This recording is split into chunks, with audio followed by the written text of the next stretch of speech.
ভাই, শাসক যদি ইমানদার হয়, নেককার হয়, তো জনগণের জন্য, নিজের জন্য বরাদ্দের টাকাটা জনগণকে দিয়ে দেয়।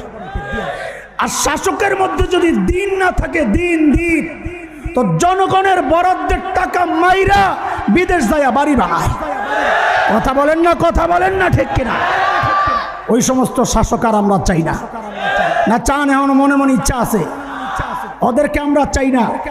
কদিন আগে একজন কইছে, আমার দলের সাথে শরিয়া আইনের কোনো সম্পর্ক নাই। আমরা কই শরিয়াওয়ালারাও তো করে চায় না।